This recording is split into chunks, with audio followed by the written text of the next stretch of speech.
Welcome to Die Hard, everybody. We are back. Another week. Another 7 days. Actually, some of you guys, this is, you haven't heard a new episode for a while because we had a little bit of a hiccup on the uploading. Somehow the audio got uploaded from the week before. So if you were listening on Apple Podcasts or, I'm not sure where all it happened, but for some of you, the same upload was uploaded twice, and so you haven't heard the newest episode on Apple. But it's been corrected. It's been fixed. If you go there now, you can now hear last week's episode. And then if you're hearing this right now, you can hear this episode. So if you want to be positive, if we want to spin this into a positive, which is what life's all about, turning lemons into lemonade, making all things new instead of all new things, the positive spin on this is that now you have 2 episodes of Die Hard to listen to. So there's that. Thank you guys for being here. Thank you to all the Patreon subscribers. It's been fun engaging with you and talking with you. I got to meet a lot of you in Sarasota. I got to meet some of you in Tempe, Arizona this week. It's been great. It makes me very, very happy. Also, if you're not a Patreon subscriber, that's okay. Thank you for just listening. Thanks for listening to the podcast. If you'd like to engage with me and then see me at shows and stuff, then you could go to Patreon and subscribe, but no pressure. No pressure.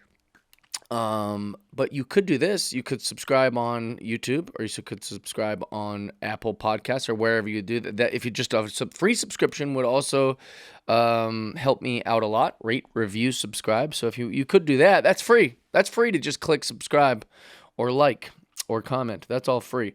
But if you do want to engage with me, then just go over to Patreon and sign up for that. So this week I was in Tempe, Arizona for Wednesday. I stayed at a fantastic hotel called the Global Ambassador. Shout out to Katrina Barrett. Thank you for plugging me in with that place. What a hotel. If you've never heard of this, or you haven't, don't know anything about it, there is a fantastic hotel in Arizona that is across. Well, it's not across. It's literally shares the same lot as the Phoenix Suns NBA facility. That's convenient, dude. It's yeah, I know that's why they put it there. A lot of kept women in this hotel.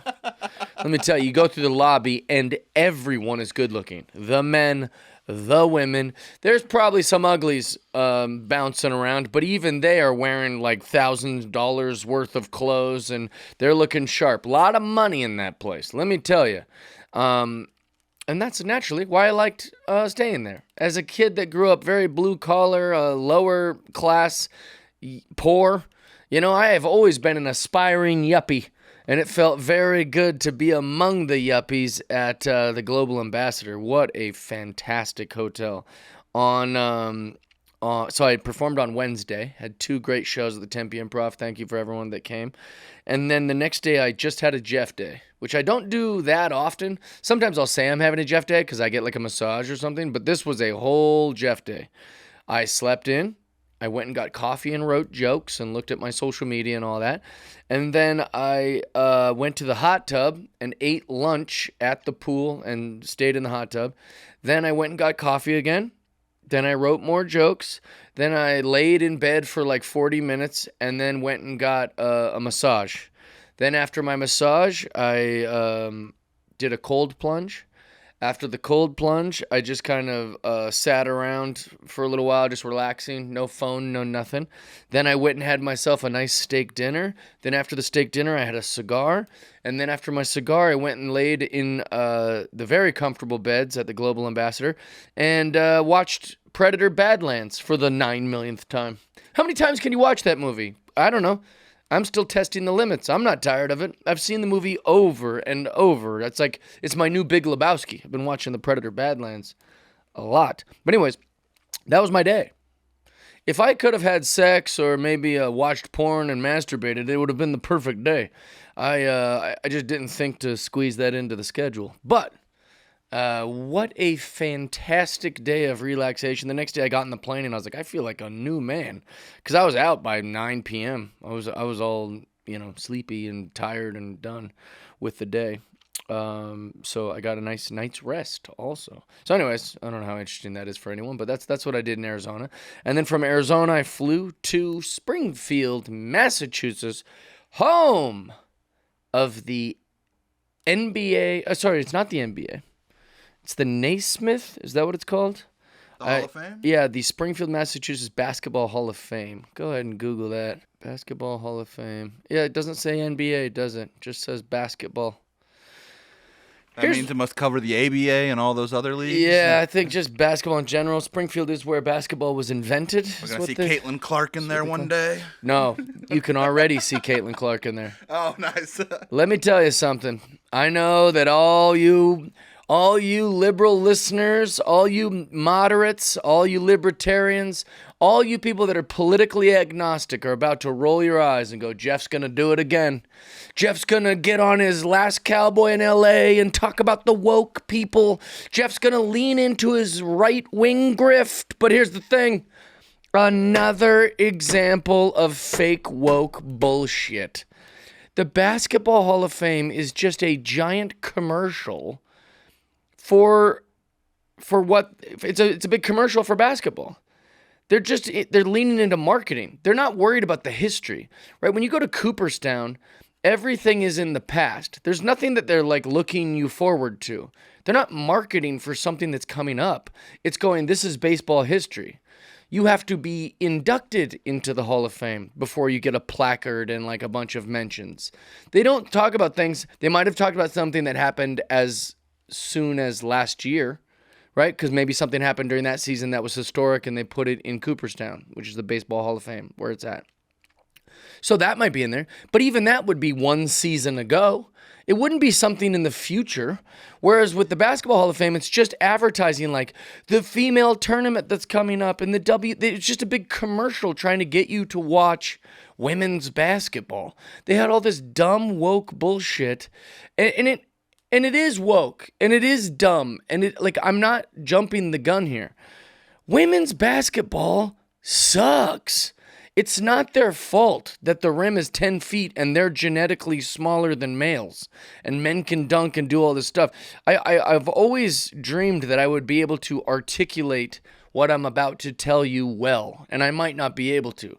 But the only reason that I'm so harsh on women's basketball is because it is not as good as the men's basketball. That's not their fault. I'm not shaming them for it. I'm just saying I don't watch anything that isn't the best. When I say I don't watch AAA baseball, you don't go, oh, that's rude to those guys. No, you go, hey, I get it. AAA baseball isn't as good as professional Major League Baseball.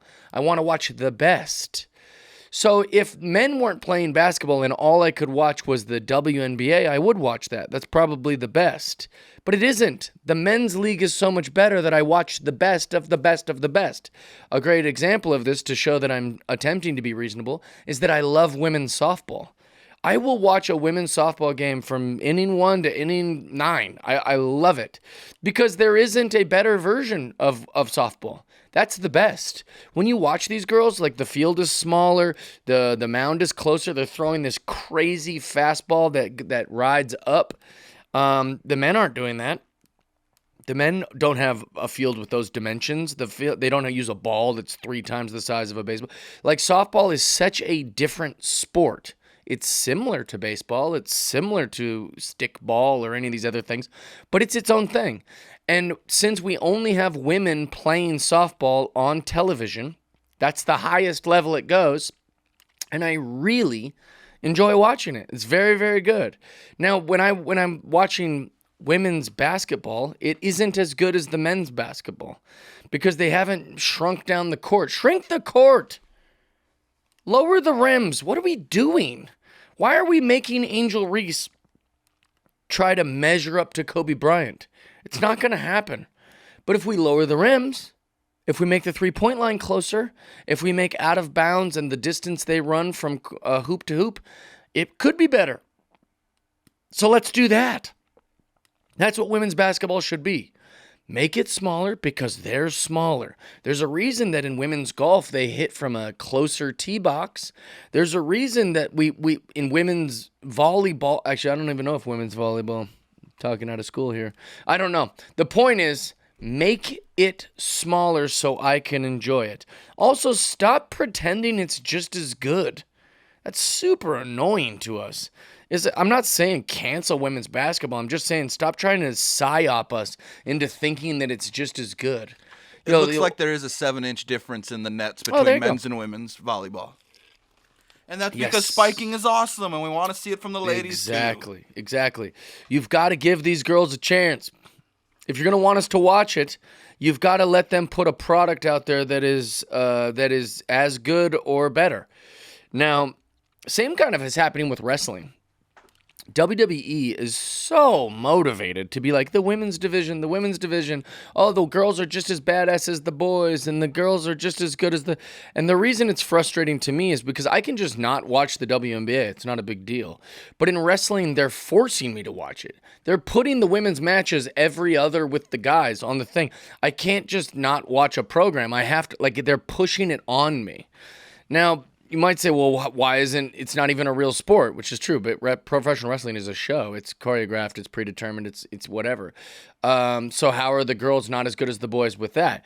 Well, it's like if to be a pro wrestler as a guy, you either need to be like a bodybuilder, right? A big steroided out muscle bodybuilder looking guy, or a guy who can do some incredible feats of strength, which sometimes heavy set guys are super strong because they're heavy set guys and they can do like incredible feats of strength. Or you're some sort of genetic freak where you're not born, but you become 7 foot tall and you're some giant thing, right? That's the other way. Or you're like a gymnast slash Mexican luchador that can do all these crazy flips and all these things off the ropes.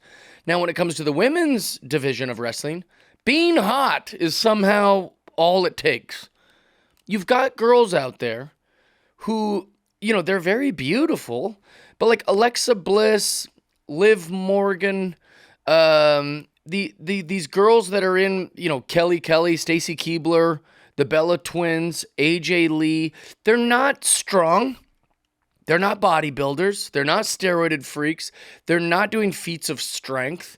They're not jumping off the top rope doing all this like luchador, like gymnast shit. They're just hot chicks. That's not enough. I need to believe you'd be able to kick some ass. Now there's exceptions, right? They have these big wrestlers who are tall and gymnasts, like Charlotte Flair. Like she's very, very athletic and exciting to watch. Jade Cargill looks like a bodybuilder kind of with the muscles and the stuff. She looks very convincing. You have Rhea Ripley, who's this giant Australian girl, hit the genetic lottery. She's like a big badass chick. So it's convincing with those girls. But what I just explained to you, those are exceptions. Those exceptions are only like 10% of the roster. The 90 other percent is just beautiful girls with crazy hair extensions and wearing basically like modified lingerie out there. Now, that means you better have real good mic work. You better have real good storytelling. You better have real good scripts. You better have really good acting chops. You better really be able to tell the story if what you're taking out of my wrestling is the athleticism, the feats of strength, and the freaks. Right? Because with the men, there's been plenty of male wrestlers who aren't even good with a microphone. They can barely act and they can barely speak, but they're so athletic or so talented in the ring that works. But we see a lot of the opposite with the women's division. And that's all guised as I'm not allowed to even make these statements because it'll look like I'm being sexist somehow to the women wrestlers, which drives me crazy. I'm criticizing it because it needs to be better. It needs to get better. Or it doesn't need to get better, but just acknowledge that it isn't as good as the boys. But instead, we play this game where we go, no, it's just as good as the boys. And the men are just as good. It's like, it's not. It's not as good. If WNBA players would just say that, like, yeah, men are way better at basketball than us, I would be so much more generous in my opinions because we're always just playing these games, We're always playing these games instead of being honest about things in society. I'll give you a good example. When I go on like some rant about how women find hyper successful men, I'm like, Beyonce acts like she's this independent woman, the ring on my hand, I bought it, right? And then she goes and finds the only guy more successful than her in her field, Jay-Z. She marries Jay-Z. She could have literally saved a guy out of, working at a restaurant, some busboy. She could have found some guy who was hot and charming and interesting and adventurous. She could have found her dream guy. But somehow she didn't want to save some broke guy who's her dream guy. She wanted to be with this hyper successful guy. Now, here's the thing. I understand that. Why would you want to date someone who isn't successful? I understand it. But what I don't like is the pretending. Oh, well, I don't care about money. That's what I don't like. I don't care that you guys want hyper successful and rich men. That's fine. I understand that. Why wouldn't you? But don't pretend like that isn't what we're doing. At least acknowledge it. Go, yeah, I want a guy who's got his shit together. I want a guy who has money. I don't like paying for things. I want the man to pay for my things. Just admit the game you're playing. So here's the thing. Caitlin Clark and Angel Reese and all these girls that play women's basketball, they're good. They're very good at basketball. But I'm not willing to pretend that they're as good as the guys, and I'm not willing to pretend that it's just as good, and we shouldn't talk about their bodies the way we talk about the male athletes' bodies, and we shouldn't talk about these things, and don't criticize any of the things that they're working on because that'd be sexist. That's what I'm not willing to do. I will give them their flowers, but I'm not going to be this fake, everything the women wrestlers do is great and just as good as the boys. Women's basketball is just as good as men's basketball. There's a wrestler named CM Punk, and his wife is, 5'0", 100 pounds, and she's one of the most famous female wrestlers. And there's a part where CM Punk, he's this woke wrestler, and he was like, don't even bring my wife into this because we all know she'd kick your ass all over this ring, and all the fans cheer. And I couldn't have rolled my eyes harder. I thought I was going to have a seizure on how hard I rolled my eyes because I'm like, bro, is that what you're pretending? Is that AJ Lee, who's 100 pounds, could beat up all the boys? Or are you just doing some weird gay pandering where you go, we know that she could beat up... I could beat the fuck out of that lady. All those wrestlers, this big giant guy, they could... Why are we pretending? Oh, AJ Lee, you don't want to bring her into this. Don't piss off my wife. She'd beat us all up. No, she wouldn't. She's a great lady and fun and a good actress and a talented wrestler and blah, blah, blah. She couldn't beat anyone's ass. If it came down to a real fight, a little kid could beat up AJ Lee. So it takes me out of it. I don't like the pretending. I don't like the virtue signaling. I don't know if that's the right term. I know that's a buzzword. But I don't like the attempting to be like, wait, we can't say that Nia Jax is a big woman. Don't say that because it'd be body shaming. But in wrestling, we're allowed to call all the guys fat. We're allowed to criticize all the men's bodies. But when I watch female wrestling, not only do I have to pretend it's as good as the male wrestling, but I can't comment on their bodies. And I can't talk about those things because they're girls. Leave those girls alone. We talk about how old the wrestlers are in WWE all the time. We're like, Ric Flair's still wrestling. He's 100 years old. Or so-and-so, R-Truth is probably going to get released because he's entering an age. He's entering an age where he's not in his physical prime. We call Kobe Bryant old before he retired. We call LeBron James old every year. We called the Spurs old for a decade while they were still winning championships. But if you comment that Brie Bella coming back to WWE when she's in her 40s is she's on the tail end of her athletic career, everyone goes, how dare you shame a woman about her age, you fucking pig. That's disgusting. And all the fake woke wrestling fans on Twitter, you can't say that. You're being ageist and sexist. And that. I was like, no, I've said it about every male wrestler ever. What are we doing? Stop pretending. A very interesting moment happened in Major League Baseball. Women don't want to just stick to women's sports. Women think that they deserve to be in everything. Very strange. If men and women's sports are the same, then why couldn't LeBron James, once he retires from the NBA, why can't he go play in the WNBA? Just let him go over there and play. He's good enough, right? Which is exactly like what happens with WNBA players.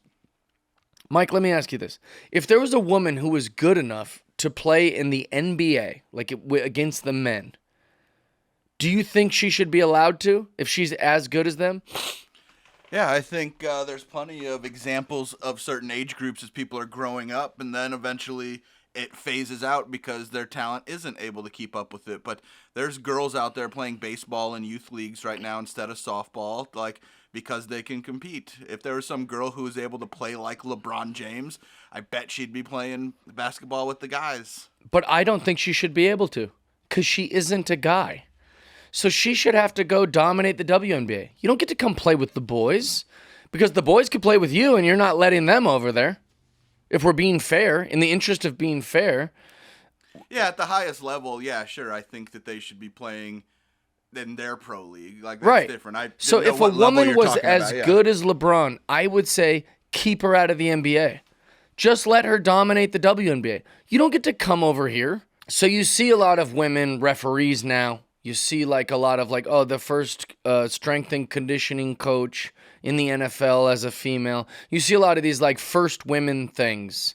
You see, as with the last 100 years, you see, the first person of color on a sitcom, a first interracial kiss. You see a lot of these firsts. And a lot of the firsts are, she's the first woman and the first woman of color to hand off the Lombardi trophy to a Super Bowl champion. I don't know who's keeping track of these as some sort of milestones or why they would be so important. I think representation is a real thing, but somewhat overrated. I don't really understand it, but that's okay. So there's a first female umpire in MLB history. She's going out there. She's behind home plate. Her name was Jen Powell. She's the first female umpire in MLB history. So the game's about to start, and I'm guessing here's what they thought. Hey, pitcher's going to throw a pitch. We'll give you the ball afterwards, right? We're going to give you the ball as like this historic thing, or we're going to send it to Cooperstown. It was the first pitch that Jen Powell, the first female umpire in MLB history, called, right? But that you hope it's a strike, I guess, so you can go streak, So let's look at the first pitch that she calls in MLB history. One even had the umpire face mask up there ready to go in the stands. So more history today. Joey Witz is ready. We hope you're ready.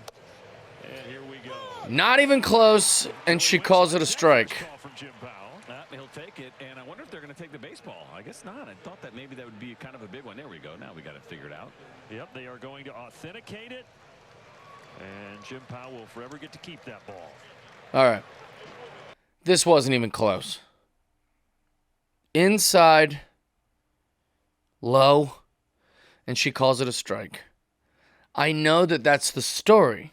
You want the ideal, the thing that I'm yammering about in this whole episode is like you really want the first pitch, it's a strike, she goes strike, and then we put that baseball in the Hall of Fame. But now we've ruined it. She missed the call, which makes women look dumb, makes this whole moment look dumb. It now becomes a punchline for people like me on podcasts to go, look, we fucking blew it. In baseball, the umpire goes strike, and for balls, they say nothing. And she couldn't help herself.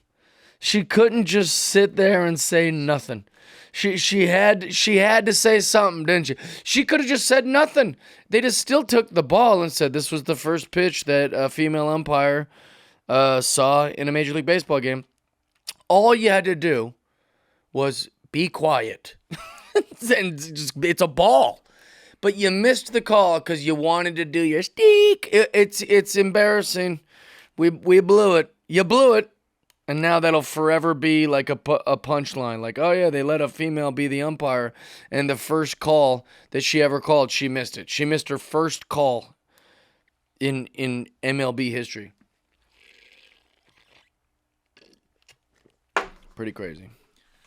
Can I get some other female sports reaction out of you while it's hot news? Let's do it. Your other favorite female MMA fighter's coming back. Oh, boy. Yes. I knew about this before everyone else did. Ooh.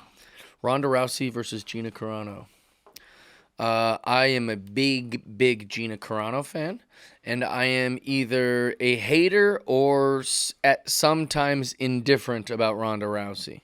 My problem with Ronda Rousey is that she's prickly. You know, she's not like the most lovable character. She's kind of pouty and grumpy and bitchy and moany. Now, according to my friend Joe Rogan, she has got the mind of a competitor. You know, she's like a wolf. So that's kind of why she's prickly, is because she don't give a shit. She's just trying to win, and she's got the mentality of that. And I'll give her that, and I'll give Joe that. I'll submit. But it is unlikable. She's very unlikable. And she's often, you know, she's not a great loser, I'll tell you that. She doesn't lose much, but when she does, she's a sore sport about losing, at least historically. And then also she came to wrestling and she was very disrespectful about pro wrestling. She wanted to get into wrestling so bad, and then once she did, she was rude about it. She was greedy, selfish, disrespectful. You know, like wrestling really is not a fan of Ronda Rousey, and I'm such a big wrestling fan that like I carry that out on her. So, anyways, Ronda Rousey is going to be fighting Gina Carano. It's not just boxing, right? It's everything. Full MMA fight. Full MMA. Now, Gina Carano, if you don't know who she is, she was on The Mandalorian. She was also an MMA fighter she compared something to Nazi Germany. She compared, like, you know, being a conservative in modern times. I think it was during COVID, too. She was leaning into the COVID stuff, and they tried to cancel her. Yeah, well, no, they did. They did a great job of canceling her. She got in trouble for making the comparison about Nazi Germany, which somehow is, like, the biggest sin you could do at the time. Like, don't even say that. But now they compare our president to Hitler every single day. Or our president, the current president, they compare him to Hitler every other second. Evidently, I'm a Nazi just because I drive a Tesla, you know, which is, you know, I got bad news for you if you drive a Ford. You know, if you think I'm a Nazi for driving a Tesla, what are all these Ford people doing? Mercedes, Volkswagen. Wait, what are we doing? You know, like, do you not know your history very good? Bulgarian Motorworks.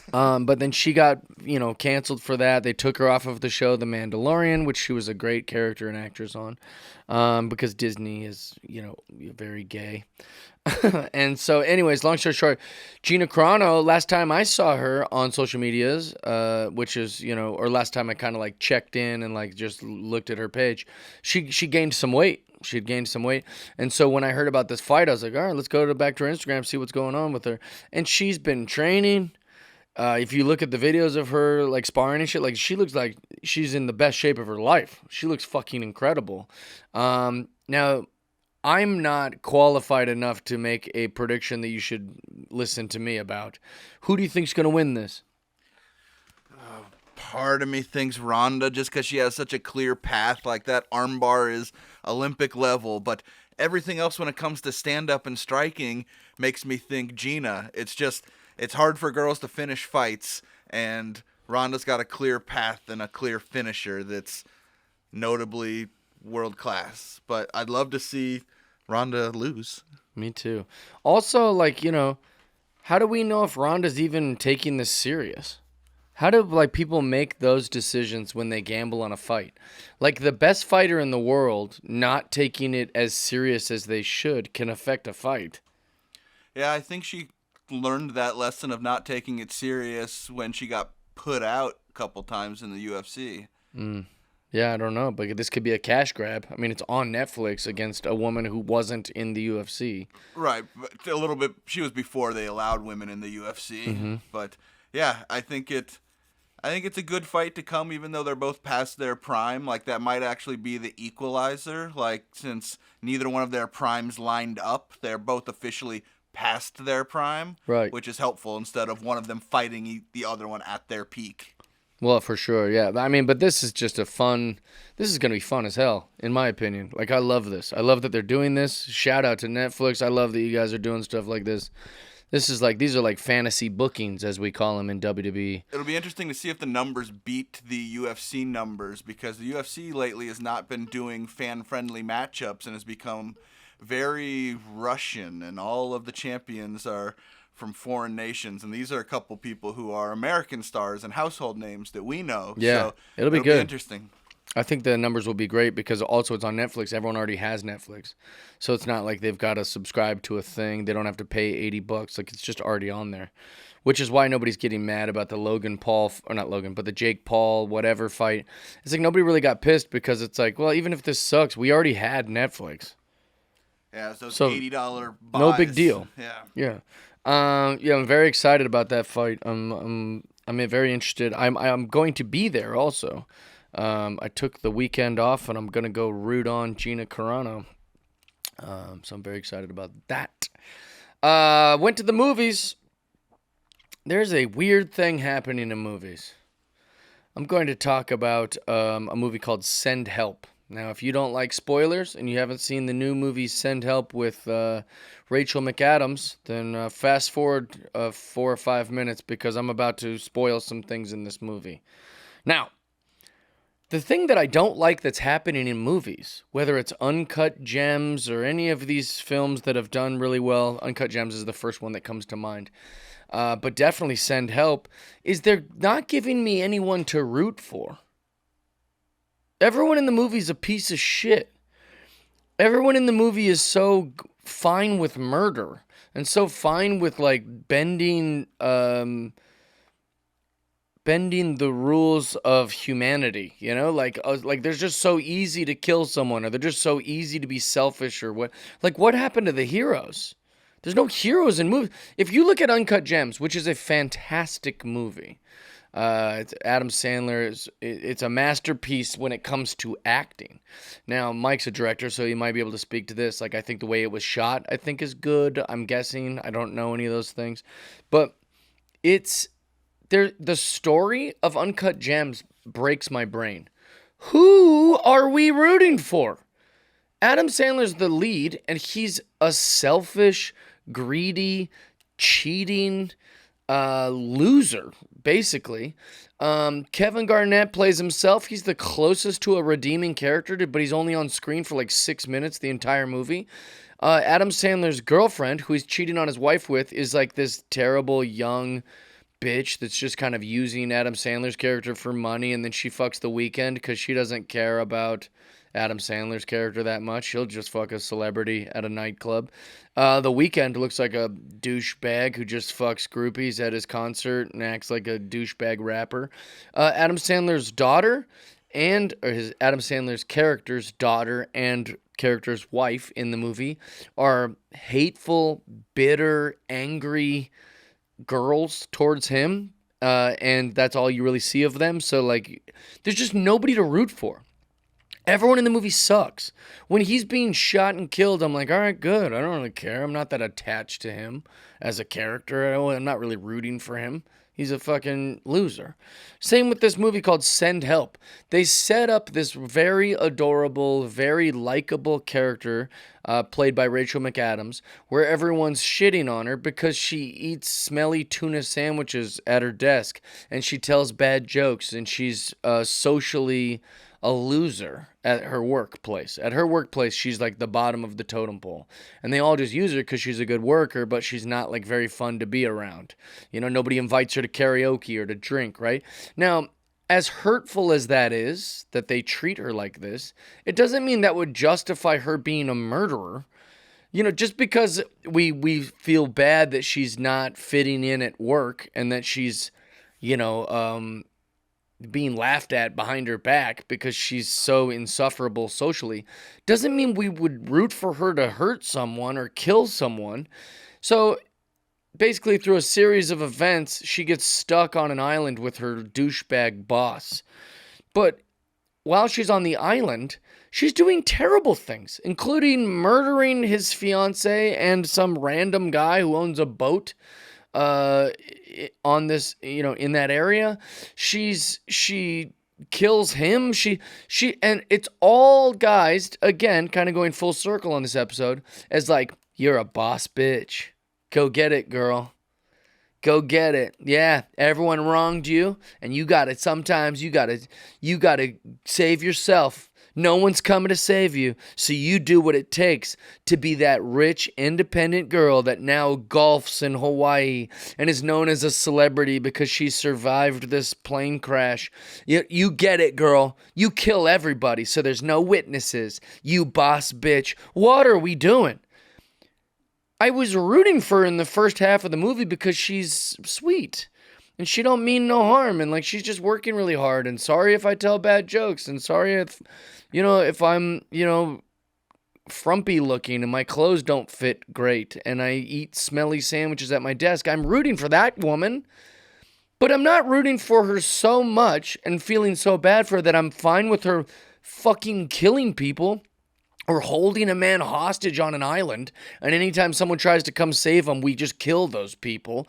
And then I'm lying and manipulating and poisoning him and doing all these things, causing paralysis, sneaking off to a giant mansion so that the movie turned into this bizarro thing where I was like, why am I rooting for this? This is really bad. Now she sucks. Now I don't want her to succeed. And in the theater next to us is two 20-year-old dumb girls who are like, I've seen this movie twice this week, and it is so empowering. It is so badass. What's badass about murdering people? What's so badass about treating people just because they wronged you? You think it's okay to kill them? Or I don't. The whole thing grossed me out. That being said, you wouldn't expect this. The movie was good. It was a good movie.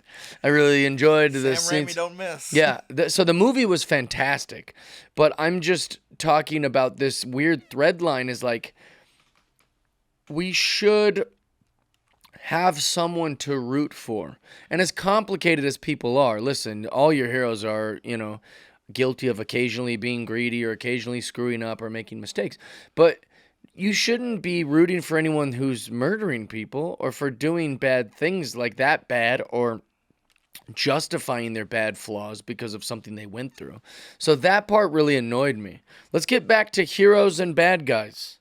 My 30-second from director's chair is, I think with Sopranos, it kind of started with Tony Soprano it didn't start with him, but it's a big name that's notable. This anti-hero that we're rooting for, that we're relating with this guy who's a mob boss who kills people. It moved into Breaking Bad more, but we have these guys who we're rooting for 8 straight seasons of their life who are bad people, who are anti-heroes. And when you see the success of huge shows like that, people are mimicking that type of stuff throughout their characters because then it gives normal people, I can watch this and fantasize through the negativity of that. Yeah. And it's not good for society, probably. I don't think it's good at all. I don't like that people identify with Larry David from Curb Your Enthusiasm. I don't like people that go I'm like that. I hate people. A bunch of kids want to carry guns to be like the kids in Power who are running around shooting people and then going to class. Right. Yeah, when you watch Star Wars, you're not supposed to want to be like Darth Vader. You're supposed to want to be like Luke Skywalker. When you watch these movies, you don't want to be Larry David. You should be rolling your eyes like this knucklehead just can't get out of trouble. This guy he can't help himself. He's just so insufferably neurotic and he's bad at communicating. You shouldn't want to be like them. That's one of the things that puzzles me the most about one of my friends, Randy Valerio. Randy's an amazing guy and so smart and so thoughtful and so loyal to his family, loyal to his friends. He's got so many great qualities. And all of his heroes are like mob bosses, people in the mafia who killed people and did terrible things to nice people. And I'm like, Randy, why are these your heroes? These shouldn't be your role models. They're bad people. Let's be good. Let's be honest. Let's be sympathetic and empathetic while simultaneously being direct. Find a way to be virtuous without you needing everyone to know it. Find a way to be virtuous without it being fake. Just genuinely want good for other people. Don't pretend you want good for other people so people see you and go, wow, he wants good for all that fake shit is so annoying. And it's also disingenuous. Like just let's try to be Luke Skywalker. Let's be John Cena. Let's be the good guy. Now, it's not as cool as being Darth Maul and Darth Vader. It's not as cool as being Tony Soprano. Don't be Walter White. Be Ted Lasso. Okay? We don't want you to be Tony Soprano. We want you to be Homer Simpson, who's flawed. Homer's flawed, but he means well. And at the end of the day, he loves his wife and his kids. And he's a moron, and he's poor, and he's dumb. But he's trying his best, and he's sweet, and he's trying. He's just a fuck up. So I think that's what we should be aspiring to be. Don't be the girl who's like, I'll show everyone and murder everybody because I gotta get mine. That is not a good message. Stop trying to be like the guy from Uncut Gems. Actually, I don't know anybody who'd want to be like that character. You get my point. I love you guys. Thank you for being here. If you would like to come see me live, I'm all over, baby. Go to jeffdye.com. You can see me this weekend. I will be in Point Pleasant Beach, New Jersey. But only shows that are available are Sunday night. Or all weekend it's sold out, which is great. I'm very happy about that. March 6th, one night only, I'm in Gainesville, Florida. March 7th, one night only, I'm in Boca Raton. March 8th, one night only, I'm in Orlando, Florida. We added a show at 3 p.m. I can't believe I'm going to be doing comedy at 3 p.m. March 13th and 14th, I'm going to Rochester, New York. March 17th, Los Angeles, California at the Venice West. March 20th and 21st, Helium Comedy Club in St. Louis, Missouri. March 22nd, one night only in Nashville, Tennessee. I'll be doing Zanies. Also, I will be doing the Netflix is a Joke Festival. Those dates will be up shortly. Just go to jeffdye.com to see when you can come see me. I can't wait to meet all you guys, see all you guys, and if you want to chat with me, subscribe to Patreon. I love you guys. We're out.